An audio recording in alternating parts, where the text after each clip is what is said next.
Welcome back, everybody, to the channel. This is United vs. Everybody. If this is your first time here, I am your host, Sean, and so glad you could join in the community. Love seeing the community grow. Love seeing where the channel has gotten.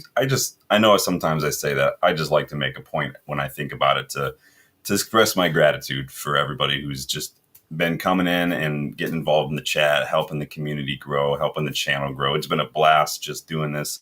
You guys know, this isn't my job or anything. It's just something fun I do on the side because I love this club. I love footy. I probably watch a little too much of it than is really any normal human being should, but having a blast getting to know each and every one of you.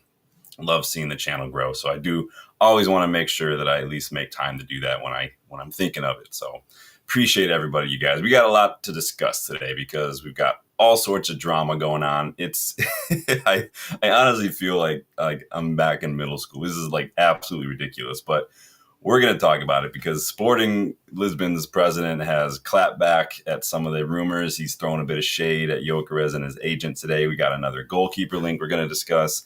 I'm going to go on a bit of a rant about Liverpool and City and the media and whatnot because I just get frustrated every now and then. You just got to vent about stuff like that, right? But and you get a scouting report as well because who doesn't love a scouting report now and then? So I'm going to dive into all that. So that's what we're going to do tonight. If you guys are getting bored and you're looking for something else to watch, go back and watch that keep sell video that Dylan and I did. Go check in the episode of What If that dropped this morning. So go check out that episode 7 of What If. That is an alternate timeline where I explore what might have been had Wayne Rooney actually got his move out of Manchester United back in 2010 when he had some doubts and expressed the desire to get a transfer. So go check that one out. Make sure you watch it to the end and leave your thoughts in the comments on what you might want to do for the final because the season finale is coming up and it is a big one, but I'm not going to spoil it too much. You guys got to watch the episode 7 to hear what that's going to be. So we're going to dive in. Man United News Roundup. Like the video for me, please, you guys. Subscribe if you are new. We are on the road to 3K. Check out the memberships. Learn how you can get involved in things like scouting reports, what if episodes, question from a boot. All that is laid out in the memberships. Seeing the memberships grow has been a blast as well. Check out GoGoalShop if you want to get your hands on some sweet United gear, tracksuits, jerseys. Don't want to spend an arm and a leg. There's a code in the description, $5 off. You guys know the spiel. And then, of course, go check out the UVE store. Tons and tons and tons of new designs. I just put up a couple today that I think you guys are really going to like. The link is pinned at the top of the chat. So if you do want to go check that out, please do. But don't leave for too long. We will miss you. But as always, we are going to get involved in the chat. Let me see what everyone's doing today. Box, big up, Box, jumping way ahead. You're skipping all the way to the end of the of the stream. I was going to save that disappointing news for the end. But yeah, it does look like Sphere Nippon might be going to Man City. So that is a bit of a bummer. Sorry, just getting some stuff here. This touchpad on this other computer is so finicky that I'm just giving up on it. But big up, Box. Good to see you again. Casper is back in the house. Good to see you, Casper. It is hot up here. And of always, Danny B. Big up, Danny. Hope everyone's doing well. Casper says, lots of stories coming out today. Heard a few pieces. Gyökeres news. Yep, that's what we're here to discuss, man. Doing the news roundup, you're in the right place. Danny B, yes, hit that like button, subscribe. My Irish brother from another mother. Danny's not happy. Yeah, it was Danny who actually, I did see your comment earlier, Danny. It's been a very busy day. But I did see the comment, but you were the one who kind of pointed me to it. Little bit, it is a bummer. It's just and that's going to be part of my rant later about City because I'm just very frustrated with football and the governing bodies in general right now. But we're going to get to that. And like Danny says, we got some goalkeeper links. We're going to be talking about it all, man. We are diving in. The capture says City don't need to sign any more players. I don't think it's possible to sign. At this point, I feel like City are just trolling. They're just letting us do this. Let's just sign some more. And no one's saying anything. We might as well just do it. It's like have you seen the stuff where, during COVID, when these people would rock up to convenience stores or the Apple store with their masks and they would just take iPhones and stuff and basically loot, and no one does anything. They're just, if people just let them get away, they're just going to keep doing it. They're like, whatever. All right. They're just letting us do it. Cool. Daddy thinks they're going to sign another two. Daddy said they got all the targets. It's City. They know what they're doing. I mean, City are literally like 15 years into just their club and like their club's existence, basically, for lack of a better word. If you want to be honest with you, you're going to get the odd, City fan who's maybe like over 40, who's going to be like, oh, I was at Main Road, la, la, la. And they're going to be like, oh, we deserve this. We watched them struggle. But at the end of the day, is this really the way you want to do it? Well, anyway, let's dive in. Let's dive into the drama, you guys. I'm going to get a drink of water first because it's been a long one. So, more news coming out of Portuguese outlets. More news on Gyökeres. Just coming from Record in Portugal. They report that Victor Gyökeres have refused to return to sporting training in an effort to basically go on strike and force a move. Basically, that is what the report. He removed stuff from Instagram. He was apparently furious. We talked about that yesterday, that they kind of were telling him one thing and they've been telling clubs another thing in terms of prices. There was a gentleman's agreement, all this kind of stuff. Ridiculous. Gyökeres is just, that relationship over there is just, it's taken a weird turn.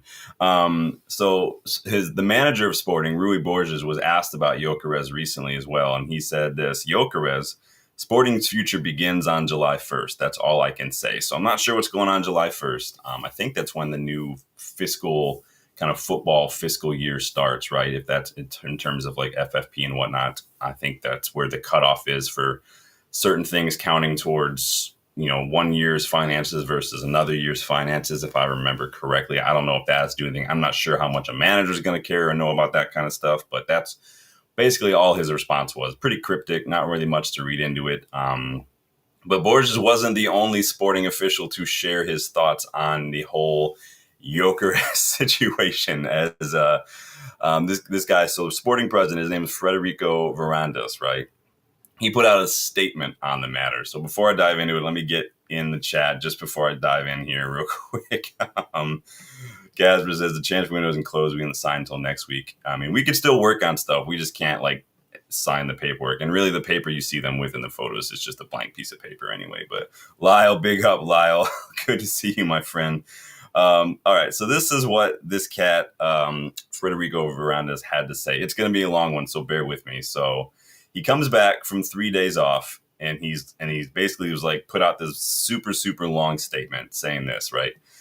The process started last year when the season ended. Sporting were champions and had a fantastic season. During the transfer window, we realized that Victor was going to stay at Sporting because we didn't receive a single offer for him. So no offers last year. When the season started, the agent approached Hugo Viana several times, asking if we could add an extra fee to the contract if Gyökeres scored X number of goals, basically. I gave Viana the opportunity to negotiate within reason. So they were willing to play ball. I think they ended up coming to it was like a 500,000 bonus or something if you scored a certain amount of goals. This guy, Hugo Viana, he's the one who kind of manages the relationship with the agents, according to Varandas. And he says one of the agent's biggest concerns was whether we would demand the value of the 100 million clause next year. I don't know why you would wait till then to talk about a release clause if you agreed upon it in the first place. The agent himself asked for the president's presence to settle the matter once and for all. The issue of the bonus for X goals seemed reasonable. And at that meeting, where the president, the agent, and Viana were present, no player was present. Victor was not present. I don't really know if that's normal or not, anything, but I mean, he makes a point to put it out there. So maybe he feels a little disrespected or something, or maybe he's trying to paint as much of a negative, light around Victor as he can during this statement. And Varandas continues, says it was agreed upon that Sporting would not demand the release clause at the end of the following season, especially because he was going to be 27. We guaranteed that we would not demand 100 million. In that meeting, the agent wanted to anchor the departure to a value. He spoke of 60 million, 70 million. And I said, there's no point in setting a value because I don't know what will happen here in a year. If he gets injured, if he has a disappointing season, there's no point in setting a value. So basically they were trying to come to this agreement, get a value, but the president didn't see a point to that because there's no guarantees. And he said, what I can guarantee is that I will not demand 100 million. So he's saying, I'm not going to demand 100 million. I'll put that out there. From then on, I never spoke to the agent again. I never spoke to the player about departures and about values. Interesting stuff, man. I don't get. This is all getting a little ridiculous. So this continues. 10 months have passed, and I see the agent in the press spouting information here and there. This is where it starts to get a little chippy. You can't write this shit, man. But Sporting has common sense, and it keeps its word. The president of Sporting said that the club would not demand the clause and that we would adjust the value to Victor's performance. Threats, blackmail, and insults don't work with me. I can guarantee that Victor Gyökeres will not leave for 60 plus 10 because I never promised him that. This game that the agent is playing only makes the situation worse. To this day, Sporting has not had an offer for Victor Gyökeres, neither today nor last season. This is super interesting, right? Threats, blackmail, and insults don't work with me. And then the game that the agent is playing only makes the situation worse. So these comments, so make of that what you will. I read that and I'm like, some of these things that we're hearing about and we're reading about in the press, all this stuff about, this and that, and the fee and this, and Sporting are holding out for more. If the president is saying that the blackmail and stuff and the game that the agent is playing is not going to work, that makes me seem like that's Victor Gyökeres' agent basically putting some stuff out there to the Portuguese press, basically.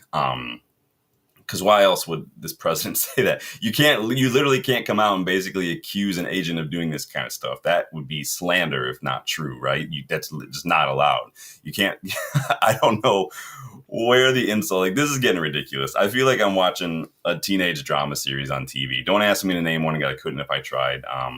What are your thoughts on this stuff, man? I put out a poll, do you think this hurts our chances of signing Gyökeres? Do you think it helps our chances? 83% of you say it hurts our chances. Why? Just because we're not going to get him for the lower price? Why do you think it hurts us? I mean, this is reportedly some sort of handshake. So one party says this was the agreed upon price. The other party says, no, we said we wouldn't sell him for 100 million. We never said anything about 60 million. So,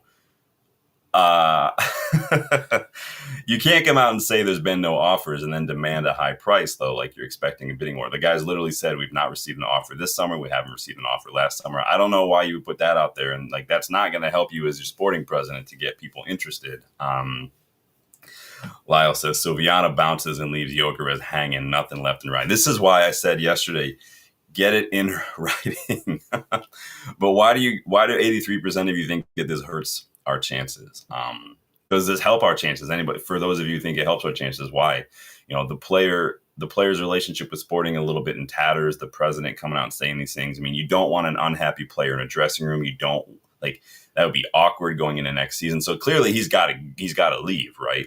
He can't stay after all this has been going down. You can't come out and basically tell the press that a player's agent is playing games, that there's blackmail, that there's insults and all this stuff. You can't threats. You can't do that. This is a huge statement from the Sporting president. I don't know where he gets blackmail from. This is all getting a little crazy and ridiculous, man. Casper says Gyökeres news heard we could walk away from this deal. They want over 70 million being quoted. And that's the thing. I'll be honest, even 70 million for Gyökeres is an absolute steal. 80 million for Gyökeres is an absolute steal. If you're going to be honest, you get that. You'll get him probably for the next 6, maybe 7 years, depending on player fitness, maybe even longer, the way some players like Lewandowski and whatnot, and Benzema and whatnot are still playing. Ronaldo. Gyökeres is in fantastic shape. You could have, and that to me is an absolute bargain still. But I mean, you don't want to get into a Højlund situation where you go in with this is your price and then you end up paying more. I understand that. So it's just one of those things where I really want us to sign Gyökeres, but if we've got a price and it's going to negatively impact our other business this summer, take it or leave it offer. And if they don't take it, then you have to walk away and move on. Throw down a big offer. This is what we're going to do. This is what we think's fair, considering the situation, the context, and what we've been told. This is what it is. Take it or leave it. I don't want to chase him all summer. I want him in for preseason. I mean, It helps a little bit that he knows Amorim and he's played with him for a couple of years, so the tactical stuff is not going to be as big of a hill for him to climb. But I still want him here for preseason. What else are you guys saying here? Casper says, hope we don't walk away from this deal and he goes elsewhere. If he goes to Arsenal, I'm going to be livid. If he goes to like PSG, Juventus, like whatever it is. But if he goes to Arsenal or like Chelsea, I'm going to be absolutely livid. Just absolutely livid. Lyle says there's always transfer drama. Osimhen last window, Gyökeres. Yeah, this is ridiculous. And that's the same thing. Like Osimhen had that similar kind of situation, like this whole gentleman's agreement. Get it in writing. Whoever your agent is, fire him and get a new one, or her, because like to sit here and go this whole time on nothing but a handshake behind closed doors, or even like a miscommunicated handshake agreement. Like that's just not good. You have to not like get it in writing. Like I don't get why these players don't do this. They just think that like the world's just going to work out for them somehow. I have no idea what they're talking about. Danny V says if no one wants to bid or buy him, just let the 60 million offer on the table and Sporting will come knocking in August. Do you want to wait though until August to get your striker in? Like I would rather like not go the Antony, the Casemiro route where we're like mid-August already like maybe struggling for goals in a couple of matches. And then we're like, all right, let's go. Let's do this. Get it now. Otherwise move on to Osimhen, to Shesko, whoever. I don't know. Jonathan David. He's not with the club. Go get him and get it done. Danny says Arsenal are the only ones that compete with us. So Arsenal, they spent big on Declan Rice. They got Mikel Merino, Calafiori in as well this past year. They probably do need a striker. They've needed a striker for a couple of years. They probably are looking for a left-sided attacker. And they just signed, who they signed? Zubamendi, right? Then they get Zubamendi. So it depends on how much money because they haven't really sold a ton of players, Arsenal. I'm trying to think of who they've sold. They sold, who's that striker that went to Palace? Because he didn't go for that much.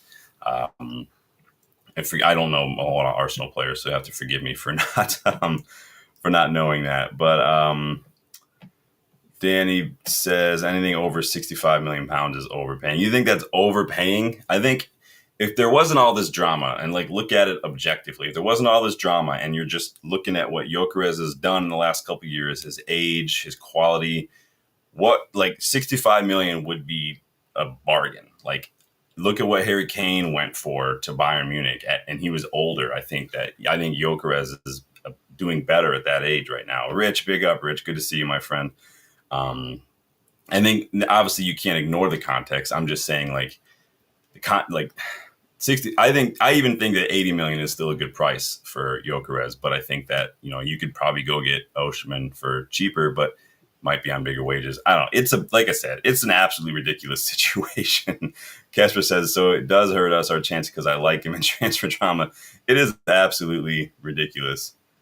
Red Devil says is the Glazers out top right new, not noticed it before. Oh, sometimes I'll change it up over in the corner, the logo. Sometimes it's my like channel logo, sometimes it's that. You just feel like it. Rich says first signing last season was 14th July. Well, we beat that by over a month this year. So granted the transfer window last year didn't open until July, but what are you gonna do? Rich says I can see Sancho at Arsenal. I could see Grealish going to Arsenal too. We're going to talk about that a little bit as well. And Nketiah, that's who I was talking about. That's the guy. That's the guy all these Arsenal fans were raving about. They gave him a new contract and they sold him. Rich says Kane is a higher level. I mean, we can say that, but like, and I'm not necessarily disagreeing. I just got to know what you mean by it when you say that. Like, what do you, Rich, mean when you say Kane is a higher level right now? Like, well, he's older, so he's playing longer and stuff, but I mean, if Kane was 30 and like, how much do you want to pay for a 30-year-old striker, even a Harry Kane? Like, what did Bayern end up paying? Like 100 million or something for him? Like, that's a lot of money. Gyökeres is still got a couple years to go before he gets to where Kane went, and he's obviously doing a big job. So I think some people say, well, it wasn't in the Premier League. Well, it's a little like league centric, I think, but I hear it. So it is what it is. Casters, and we haven't bid for Gyökeres yet. Don't want to be screwing around to the end of July. Yeah, I don't want us to chase him for all summer. We haven't bid yet because we're trying to wrap up in Buemo first, and then we do probably need to make some sales. And I know there are people who were like, why doesn't anybody buy him? Why is it? He might have literally sometimes like, why did nobody like make a bid for Mbeumo? Because he told people he wanted to go to United. Gyökeres literally might have just said, like, we're waiting to see what happens with United. And, that's it. That's sometimes that happens. Who knows? Rich says Sporting and United would prefer a July deal. Yeah, the financial stuff starts July, and that's what the manager said. Our season starts July 1st. Who knows what that means? So it's going to be interesting. Castro's Rodrigo could be going to Arsenal. Well, we'll see what happens with Rodrigo. They got all sorts of stuff. Rich says Kane could score more types of goals, led scoring assists in the Premier League. I'd still prefer to get Gyökeres. Well, I mean, Gyökeres has broken. He's got 97 goals and 102 appearances for Sporting, and he literally had 34 goal volume, so 22 goals, 12 assists at Coventry as well before he went to Sporting. So huge numbers for Gyökeres. I think that they're pretty much similar. If you watch Gyökeres' way he plays, he's very, very, very mobile, making a lot of really good runs. He's very, very physical, very fast as well. The guy is an absolute baller. Ryan, welcome. Ryan McCoy in Brazil. And Mbeumo is staying at Brentford. Interesting. And where are you seeing that from? Is that just what you think? We'll see what happens.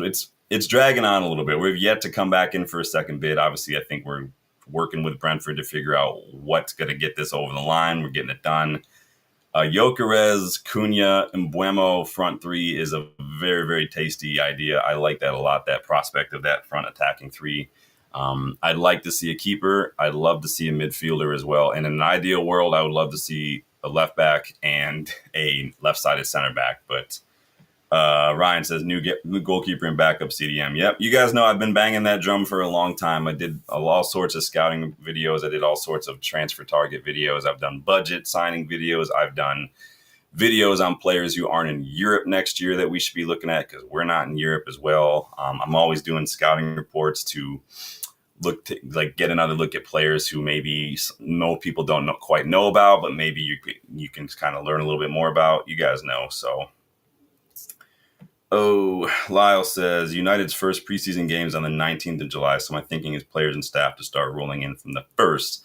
Hence when our season starts. Well, we'll see. That was Sporting's manager saying that. The financial stuff does play a role too. You sign or sell a player June versus July, it counts towards one, financial calendar versus the next financial calendar. So that does play a role too in finances in terms of PSR, FFP for both clubs.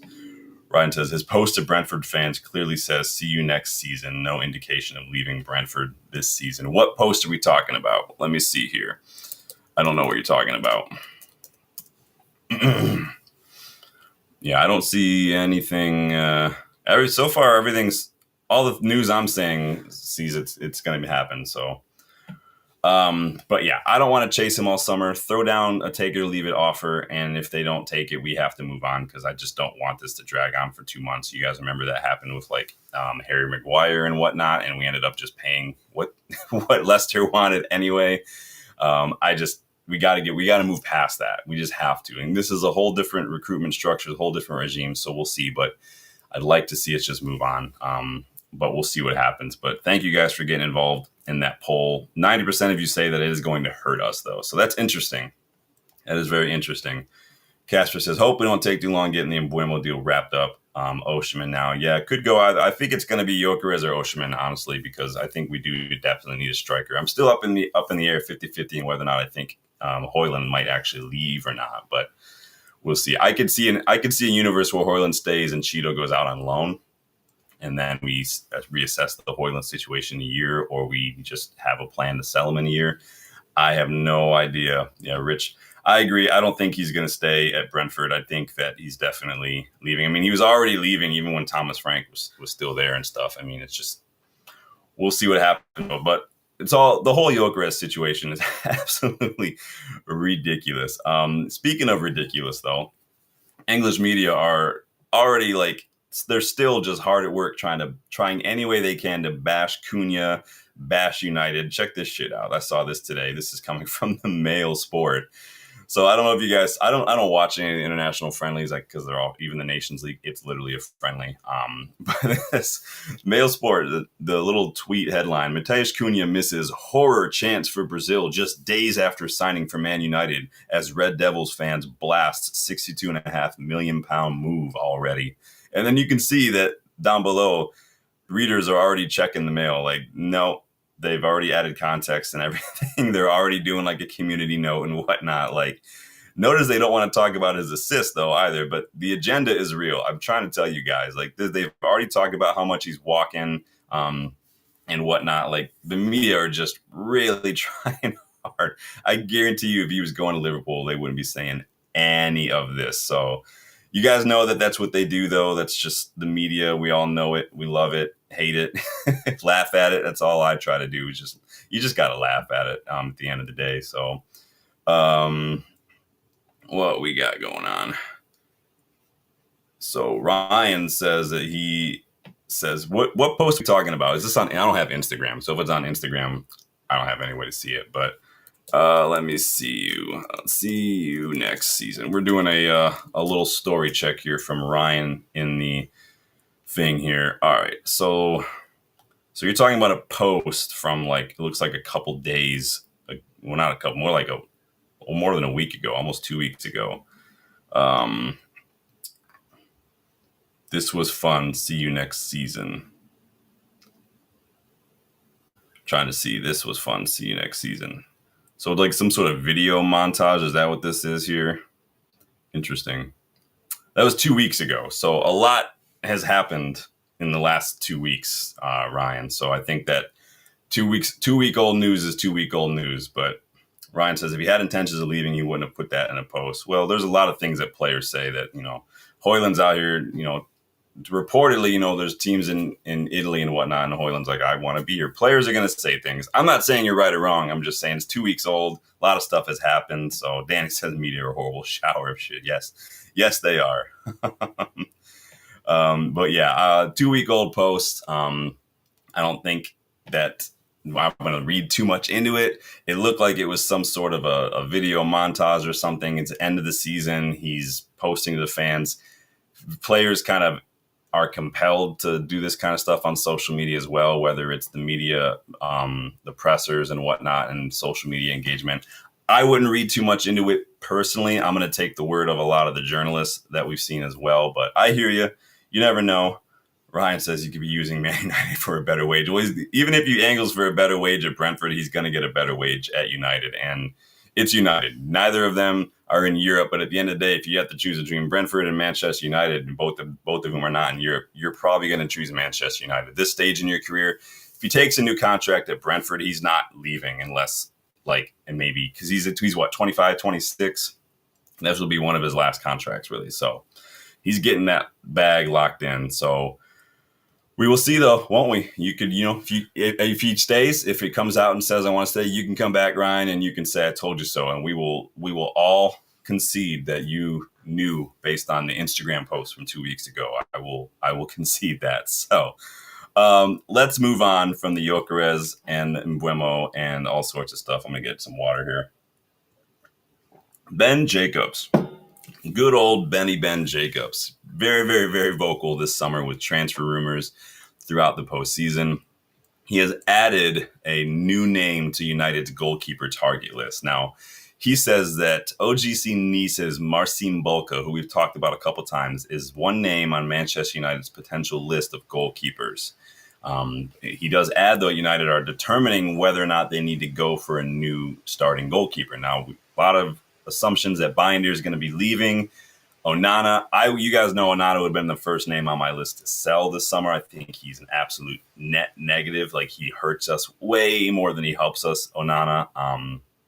I don't know what there is to decide. I wouldn't trust Onana to reliably go number one, let alone continue to be our number one. The guy is awful. And Bulka is an excellent keeper. He was on my list a while ago. Remember I said the other day I moved on because it was the same summer we were supposedly in for Todibo, and then there were rules and stuff. So I was like, well, that rules out any Nice player. So I just kind of forgot about him. But, didn't expect us to not be in Europe at all. So it is what it is.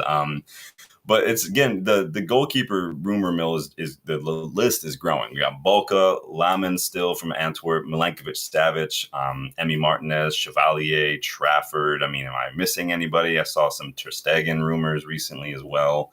And I mean, the people are always linking us to Oblak and whatnot. So Andre Onana hasn't been informed, according to Ben Jacobs, that he's surplus to requirements, but Ben Jacobs claims the situation is open. I don't know. Can I be the one to tell him that he needs to go? You ever see that movie? What's that George Clooney movie? With it's like there's an airport or something. There's like an airplane and like what is that? Somebody tell me what that. Anyway, his character in that movie, the character's job is like he's hired by like corporations to basically come in and handle layoffs. He's the guy who just tells each of these employees one on one, like, you're done. Basically, here's your severance package. Can I do that for Onana? Like, I will pay a lot of money. I'll fly myself over, get this done.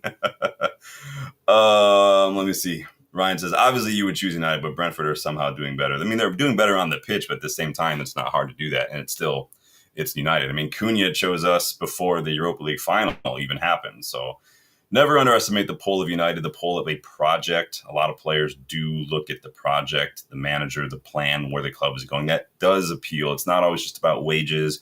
And anyone using last season as a gauge moving forward that's not really going to happen because, like, how often does this season that we just had, how often does that ever happen? Like, ever? How often are Forest in Europe and whatnot? Like, it just doesn't happen. So the season is done. It is what it is. People get their trophies and stuff. We move on, and then it's a whole new season. So we'll see what happens.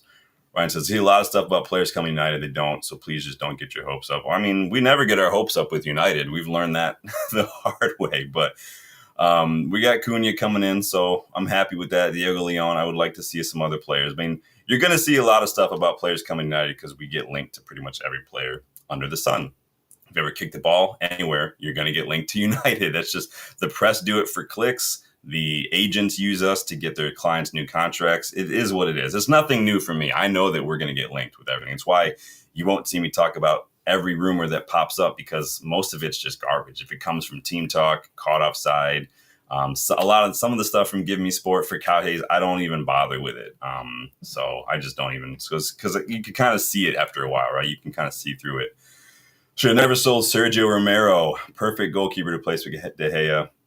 We messed with him and he left. I think we got him for free. Now, I remember if you guys went back and watched, so Dylan and I, during that international break, we did a couple videos, and one of the videos was our top 5 post-Sir Alex Ferguson signings. And I actually had Sergio on my list for free. He was our Europa League keeper that year.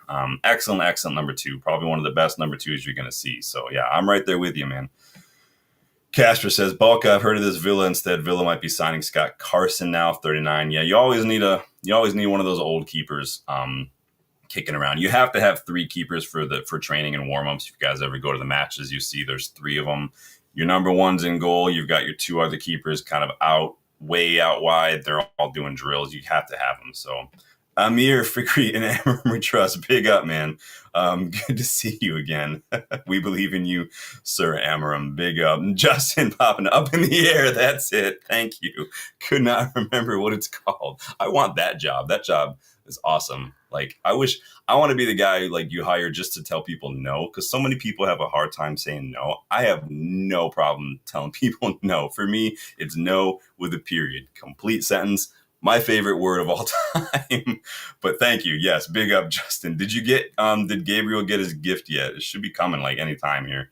Let me know, but good to see you. Bettinelli, yep. Amir thinks Gyökeres is the best striker in the world right now. It's hard to argue. It's hard to argue with that. The Newcastle fans might argue a little bit, but it's definitely hard to argue with that. Ryan says he was I liked Sergio Romero a lot. I thought he was excellent. I thought it was a bit of a brilliant signing, about a free coming in. Argentina number 1, right? He's so good. Amir loves it. He loves all these signings. Xerxes up there. Yeah, Xerxes could be a little front diamond. Lyle Romero, unfortunately, has become very injury prone. 2 or 3 now. Well, he's like 37, 38 now. So, I mean, you expect it's going to happen at some point. Why is no one in for Brian Brobby? I remember we were linked under Ten Hag. Of course, that was back when we were getting linked to every former Ten Hag player. Brian Brobby started off very brightly, but he started off very, very young, and unfortunately, it just never really quite happened for him. There are a lot of those young. Who was that kid at Dortmund? The other young striker. There was Brian Brobby, and then there was some other young kid at Dortmund. He was very, very similar, very, very young, very like powerful. Can't remember his name now.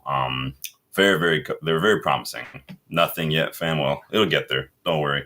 But thank you for giving me. I could not. That was gonna bug me the whole. I would have thought about it like half hour from now and would have screamed it into the camera. But AG, welcome back, man. How I feel like we're relegated because of our PSR point deduction. Even when we buy players, no one's going out because of no quality players. No one's going to buy. Well, no one's going to buy them because we pay them too much money. You know, that's why Sancho. We're having a hard time moving on Sancho. We're having a hard time getting a buyer for Rashford, for Antony. We brought Antony on 200K a week. Like, that was ridiculous. We brought Sancho in on like 300K. Where were we going to go up from Sancho? Let's say hypothetically Sancho had a barnstormer of a season. We were going to have to pay him even more. Like, we pay these players too much instead of giving them any sort of incentive to work towards, any sorts of like challenging, any sort of need for any intrinsic motivation to push themselves to try to rise to another level because they've got 300K a week right off the bat. Like, and then we wonder why we're struggling PSR because we can't sell players. It's literally the only players we've made profit on in recent years are Dan James and then all these academy prospects that we've sold off. That's it. Your Hendersons, your McTominays. That's it. Your Kimwalas. It is annoying. But we'll see what happens with those players. But big up. Ryan, so he's only 23. Sure, he can be molded into something half decent, at least better than Rasmus and cheaper. Oh, Brian? Yeah. I forgot. I just forgot about Brob. I remember when he was at Ajax, but he just wasn't getting a whole lot of game time, and they keep buying strikers, Ajax. So the writing's kind of on the wall a little bit, but moving on. I don't want to alarm anyone, but these Hayden Hackney stories are beginning to pick up a little more steam day by day. Dean Jones wrote today that Hackney looks likely to leave Middlesbrough this summer after they obviously failed to gain promotion. If you remember, Michael Carrick was sacked after they kind of really went on a bit of a downward spiral the second half of the season. The funds, though, that gained from selling an academy grad like Hackney, they could go a long way towards strengthening Middlesbrough in preparation for a strong push next season. You guys know that I love Hayden Hackney. We've been linked to him several times throughout the year.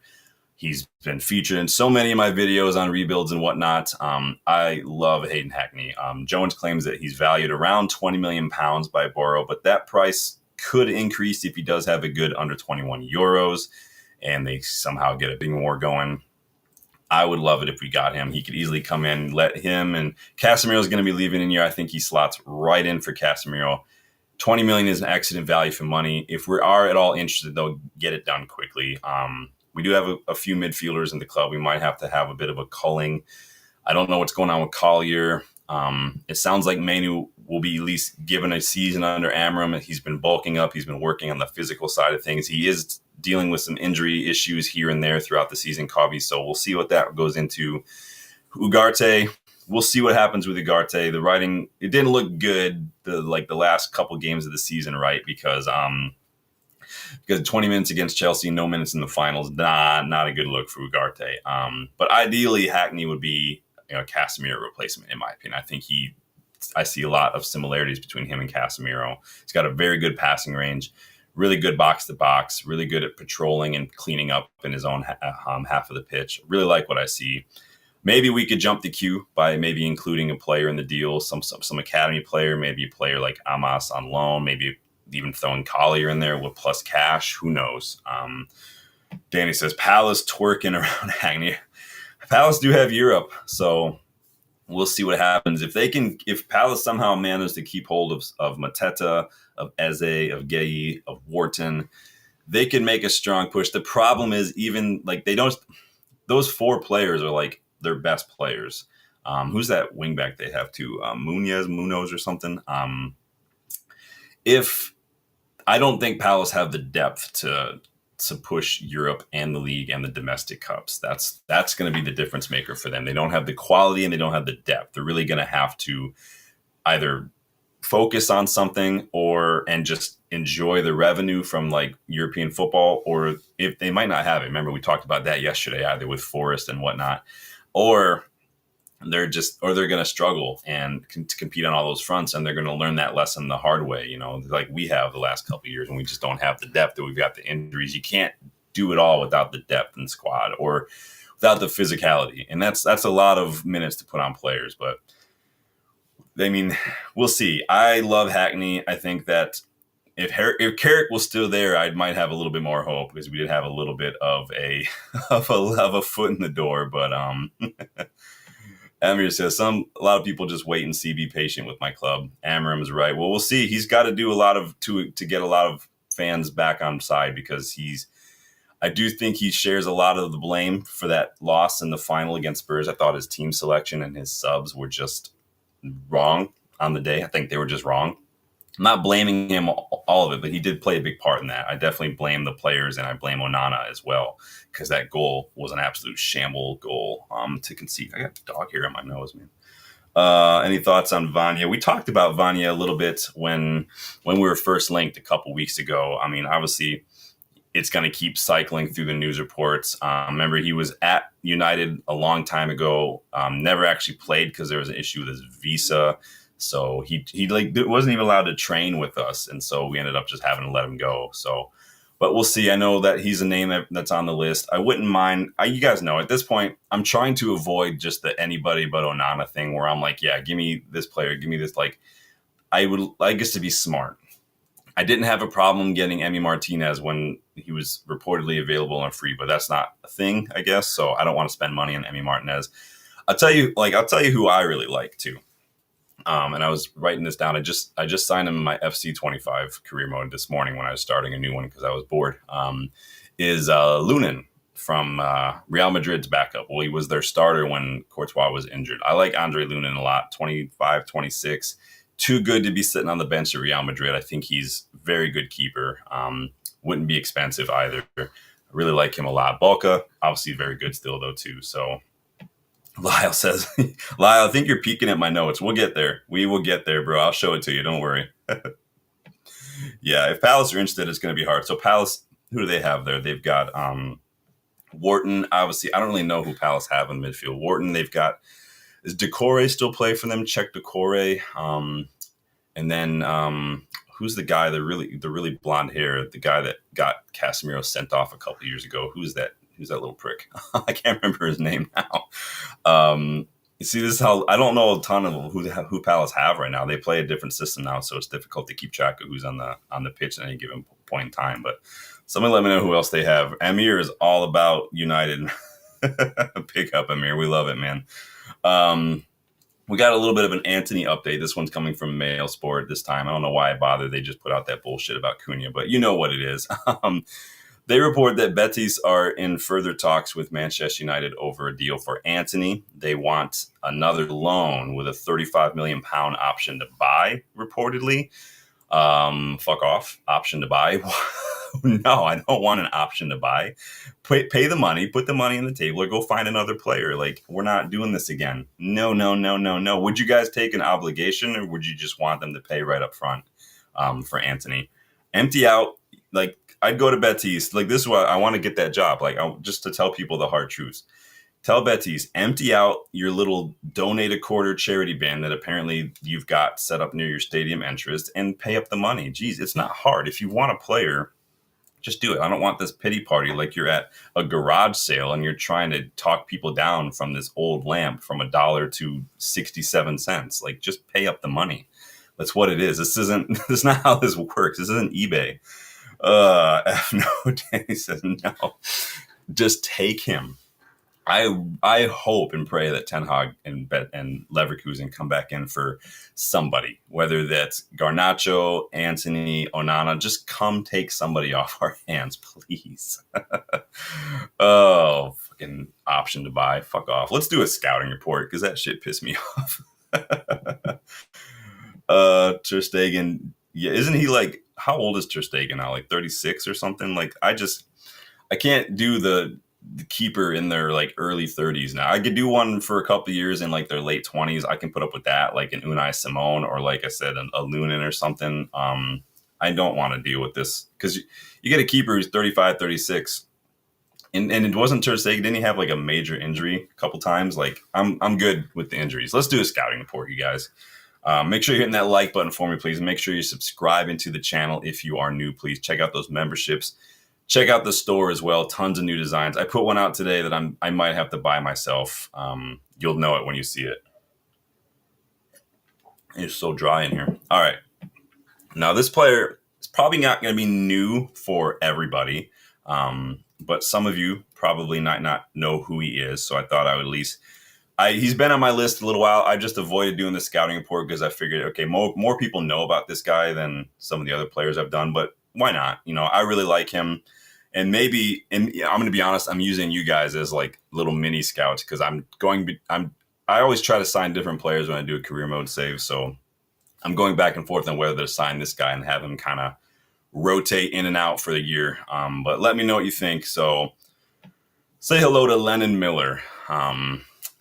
Young midfielder, plays for Motherwell in the Scottish Premiership, center midfielder. He does kind of rock up in that defensive midfielder, and he gets pretty advanced positions sometimes too. So, but he is a very, very good center midfielder. Good playmaker, good vision, good chance creation. He's very, very physical, very, very good in his duels. He's got energy, he's got fight, he's got stamina, mentality, monster. The guy is so calm and composed and mature for an 18-year-old. It's almost scary. He's like the Lenny Yoro of midfielders. He just it doesn't look like it. It looks like he's literally a 28-year-old. 4 goals, 8 assists in all competitions last season.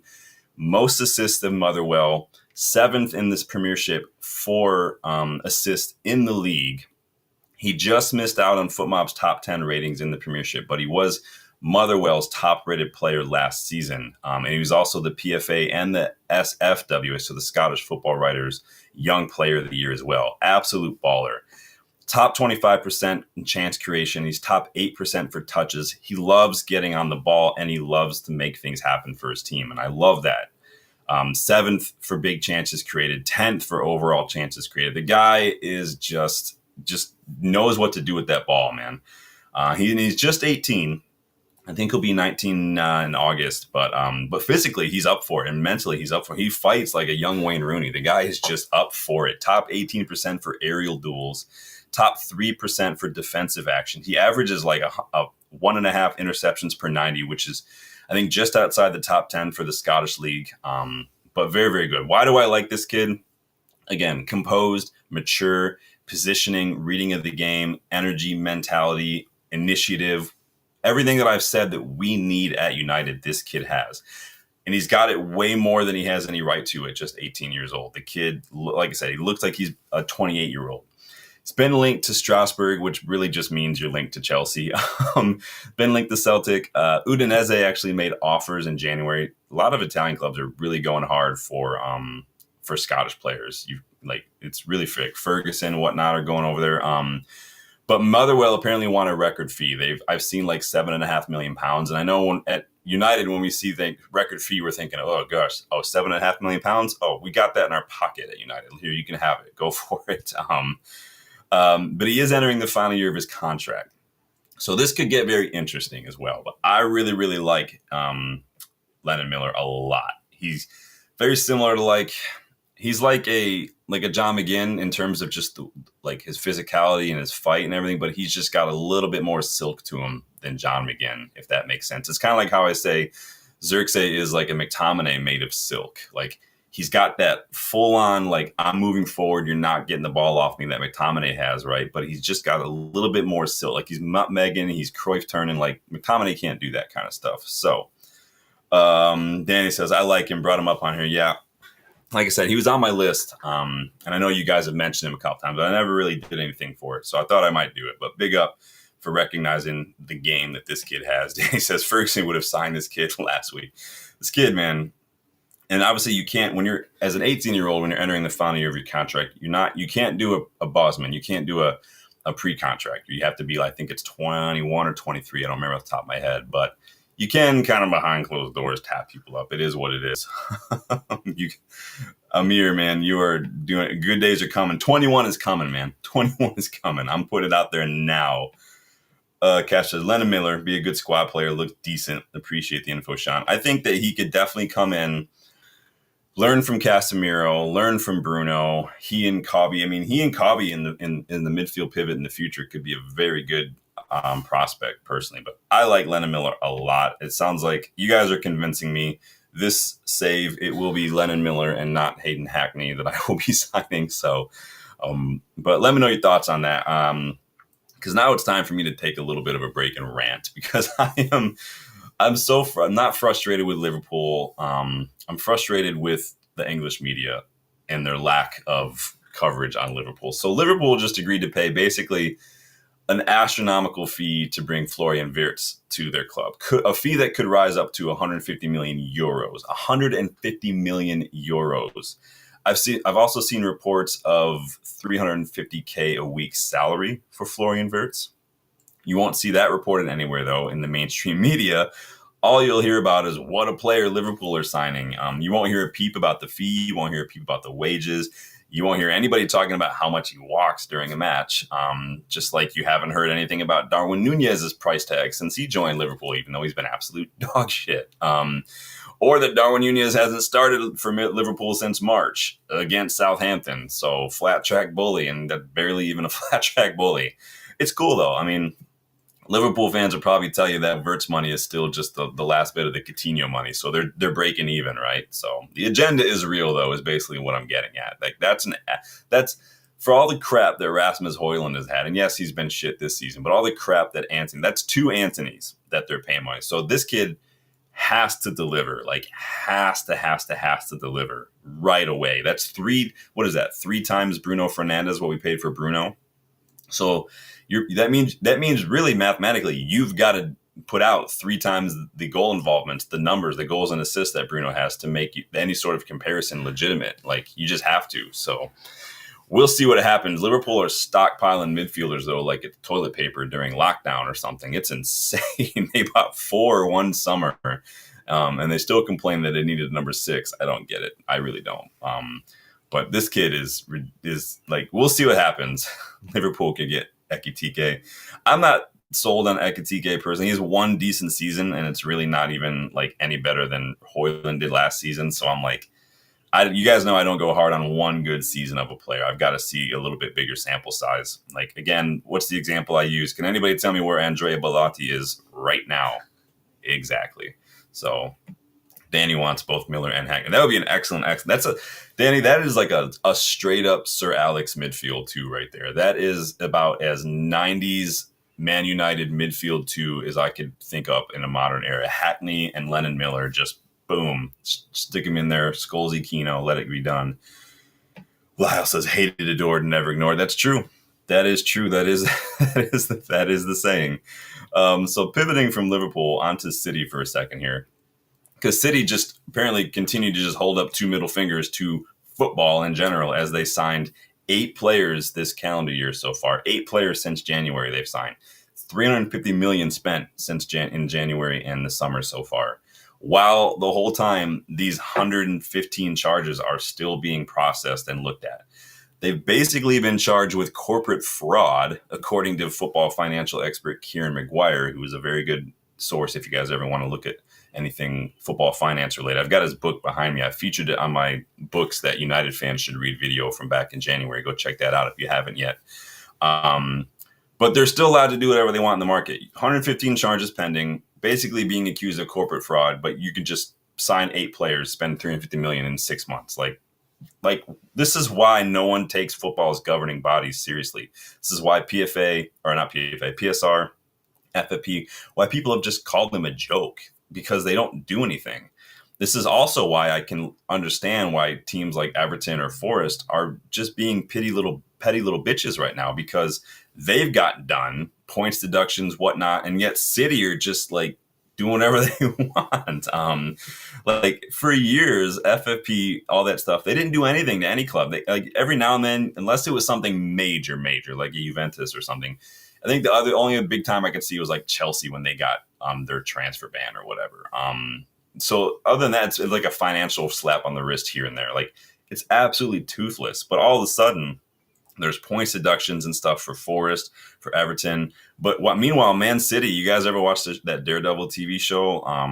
Man City are acting like Kingpin, where like season 3, he's under custody, but he's living in a penthouse and stuff, and basically still is in charge of everything. Like City are just like, fuck it, who cares? So, I mean, I get that the number and the severe nature of City's charges, they do contribute to the lengthy process. You've got 115 charges, which means 115 individual basically separate cases you've got to go through all this stuff on and stuff. But I mean, come on, letting them just, you shouldn't be allowed to just do whatever you want signing players while this is, if the charges are related to transfer fees and whatnot, then there should be a freeze on that stuff. Like, it's absolutely ridiculous. This cast as Verts, Gyökeres, Frimpong as Alexander Arnold replacement. Sorry, I can't speak. It's been a long day. Verts, Gyökeres, Frimpong is Alexander Arnold. I like that you call them Alexander Arnold. I'm going to use that from now on. Big up. Frimpong was an excellent piece of business. See, and this is what happens. And people are like, how are Liverpool just making these signings? They're like, this is the difference. And I've said this many times. This is the difference between a proper rebuild and everything United have done for the last 12 years. Liverpool started their rebuild, 2014-ish or so, had the plan, stuck to the plan, which is why they're at a place now where all they really need to do when they lose a player is just get this player and like they don't have to do a rebuild because they've been doing it the right way. We have never done a rebuild, so we put ourselves so far behind. It's going to take a few years, and I don't know if people are ready to admit that and accept that, because we're just the first time ever we have a plan, we have an idea. We're doing now what Liverpool did when they had Klopp come in. This is the way they wanted to play. These are the kind of players they want. This is kind of culture, ethos. Klopp suits that, and now we're going to move forward, and we're going to have to weather a storm, but we know in the long run it's going to pay off. That's what we're doing now, like what Arsenal did with Arteta, even though he's shit. That's what Pep and City have done. Like, we are just now starting that process because for the last 12 years, we've done it just the exact opposite. Like, and we've shot ourselves in the foot. So it is what it is. Cassius, Nippon, Reindeers, Turkey, Norway, they don't need any more players. They'll get more. Don't worry. Nippon's going back to Rosenborg on loan, I believe. So we can officially end Nippon watch. So, and Grealish, yeah, like Danny says, Grealish, he's probably leaving. He's basically told to stay home. Like, what an absolute flop that signing has been. And City don't get enough crap for it. City don't get enough crap for Grealish signing, and they don't get enough crap for letting go of Cole Palmer. Like, they don't. Like, that's just plain and simple. Like, they could have saved $100 million and just stuck with Cole Palmer, and they would have not had to do anything. But money doesn't really matter. The City doesn't. So Lyle says, and those charges will get appealed into oblivion if City was to ever be held accountable. I don't think they can be appealed. I think that was the difference between the UEFA and the Premier League situation, is that you can't do that. Not only is there no longer a statute of limitations, but I don't think you can do that. I think that when you bring in arbitrators, their decision is final, basically. So we're going to find out, though. Maybe. I don't know. We've been saying that for how many months now? So it is absolutely ridiculous. Danny said nothing said about the 100 million fine. Nothing said about that, but the Mail Sport want to go in on Cunha for an international friendly situation, but no one wants to talk about Grealish or his straight up alcoholism or his breaking of COVID curfew and basically drunk driving, hit and run, walking around in flip flops in the middle of the night. Like, the guy is an absolute flop. Like, there's a reason that he was still stuck at Villa, because he's just immature. He's almost 30 and he acts like a 19-year-old at his first party in college. Like, he's such a freaking joke. Casters, I think Grealish should go to Newcastle, and he should go to Arsenal or something where he can play on that left-hand side. He can contribute. I think he'd be a good fit for Arsenal. The way that they play, they kind of push possession and force it and lock it into the opposition half, and I think Grealish would do really well in that situation. But 100 million for Grealish is just, what an absolute flop. So anyway, moving on, because why not? Kit news. So remember, the 25-26 next season's home shirt is released tomorrow, but somebody has snapped a photo of what looks like a tifo related to the announcement at Old Trafford. So you can see almost into the stands at Old Trafford from different areas of Manchester if you get up high enough in the buildings. So somebody took this photo. So you can see this is literally a giant version of a jersey as a tifo that's kind of hanging down. But this is kind of what it looks like here. I'll zoom it in a little bit for you guys. So, and you kind of see it matches up to the leaks we've been looking at. So, I mean, and you can you can see a lot of the leaked images, like the actual like shopping, like the online store version is on Footy Headlines. You go to Footy Headlines, you'll see it there too. I was underwhelmed. I thought it had the potential to be really cool. If they'd done, like I said, you guys know, I've said the collar style, I would have preferred the collar style of like Bayern's away strip this year, like that white and orange one with like the higher collar, or like Madrid's blue one this year. I would have preferred that. I think they just missed the mark. The same with the third one, the black one. I thought they did a little too much with that. It looks a little gaudy, but to each his own. I know not everybody cares about shirts that much, but and then Ugarte, so Ugarte accidentally posted this and then deleted it. So this is basically his like press photos in the new strip. He posted it, so it leaked it basically, and he posted this other one too. So you can kind of see some details. You can see like the shoulders have some of the graphic in there now, and then you can see that black stripe kind of continues onto the shorts from the shirt, so it's going to look continual, which is something that Adidas does quite a bit. Again, just a little underwhelmed. So I mean, I just thought it could have been better personally, but not going to complain too much about it here. I'll go see if I can find the Footy Headlines one for y'all real quick while we're here. So you guys can see that one here. I'll put that up on the screen for you guys. Let me see if I can find a giant photo of it someplace. Here we go. I'll put this up on the screen. Come on, ads.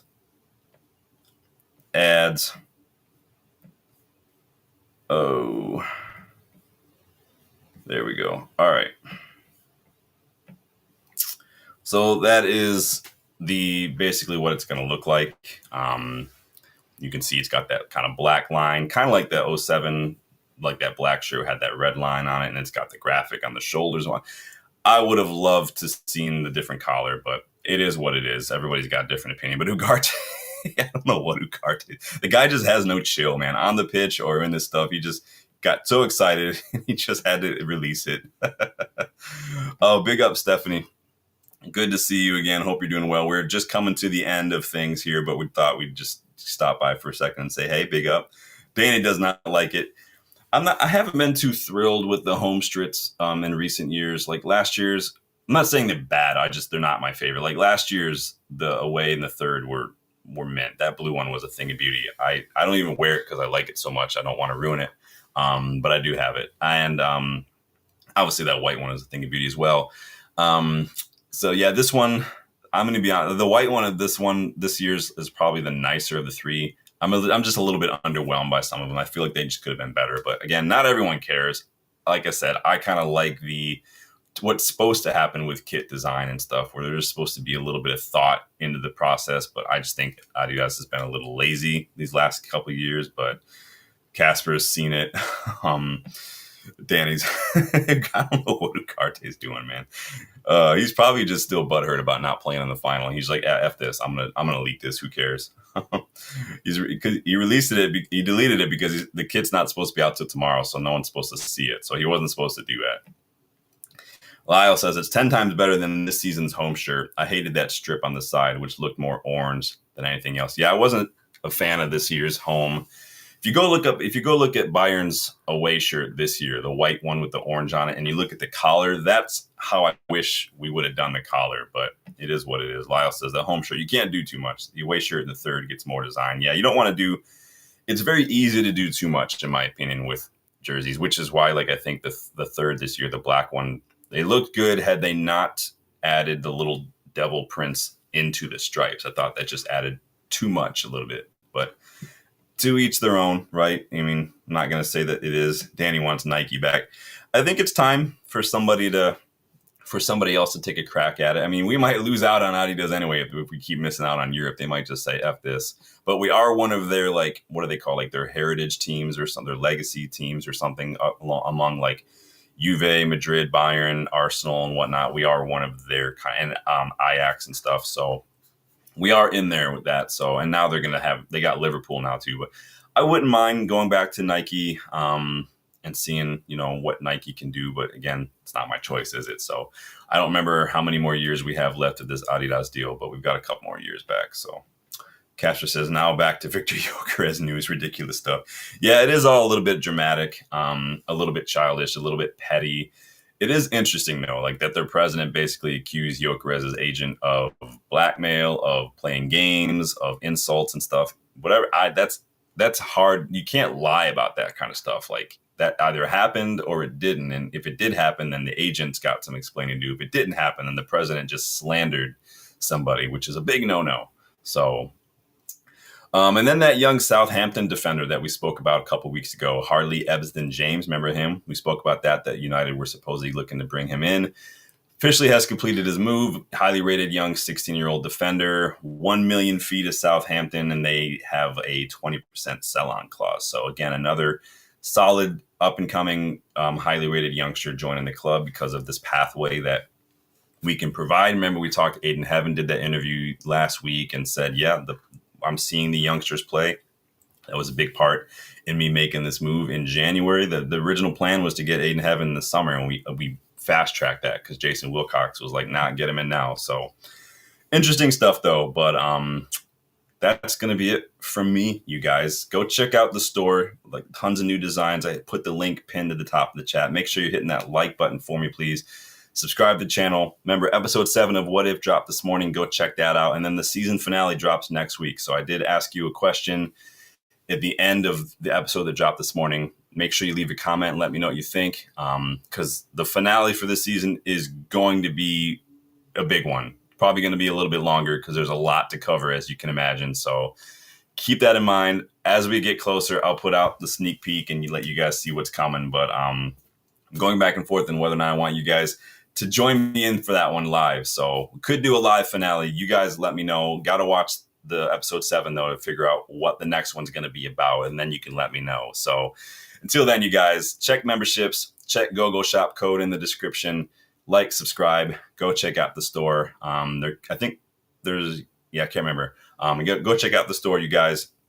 Thanks everyone for stopping by and getting involved. Have an absolute blast as always. Enjoy the rest of your night. I've got class tomorrow. I got that PFA class tomorrow. So I think it's our last class until the fall.